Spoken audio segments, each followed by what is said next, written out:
tọ́ mo kí gbogbo ẹ̀yin ọmọ ẹgbẹ́ The Golden Room YouTube channel TV wípé ẹ káàárọ̀ ẹ kójúmọ́ ẹ kú àkókò yìí.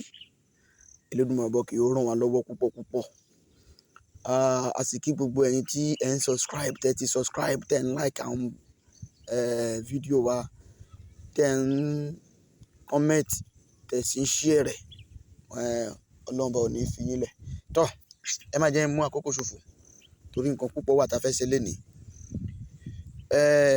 Má sì gbà bí máa sọ fún gbogbo ẹ̀yin tí ẹ bá ti wà, tó bá ti come across fídíò yìí, ẹ try kẹ́ subscribe, ẹ tẹ bí kíní pupa tó ń kọ subscribe sí, ẹ rí pé tá bá ti subscribe, ẹ rí pé gbogbo fídíò tá bá ti ń fi lẹ̀ yóò máa dé sójú fóònù yín. Ẹ sì mọ̀ pé ọmọ yín, ọ̀rẹ́ yín Prophet Àpáta Àgbàníkùn ó ti post.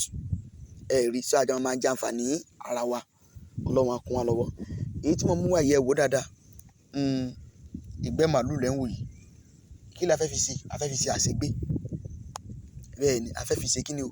A fẹ́ fi ṣe àṣegbé. Bẹ́ẹ̀ ni, tí a bá wí pé àṣegbé, iṣẹ́ ńlá ni tó wà lára èèyàn o, tí èèyàn ò gbọdọ̀ fi ṣeré. Ẹ fẹ́ fi ṣe àṣegbé. Ẹ bá mi lọ wá ìgbẹ́ màlúù yìí, ó lè jẹ́ tútù, ó tún lè jẹ́ gbígbẹ. Ẹ wá kó pọ̀. Tẹ́ bá ti wá kó pọ̀, ó yá ẹ bá mi fi odidi atare kan sí. Ẹ kó sínú àpẹ̀jọ ògùn, ẹ fi odidi atare kan sí, ẹ jó. Bẹ́ bá ti jó tán, ẹ bá máa fi omi lásán lò láàárọ̀.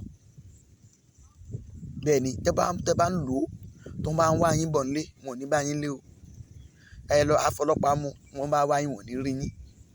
A dà lọ́nà, a ṣe apá, a dà lọ́nà, a ṣe bá fún irọ́ ni. Omi, à ń fọ́ tí ìlú, à ń fẹ́ kọ lò, omi lásán la fi ń lò. So omi tí náà ni Prophet Àpáta Àgbàníkùn.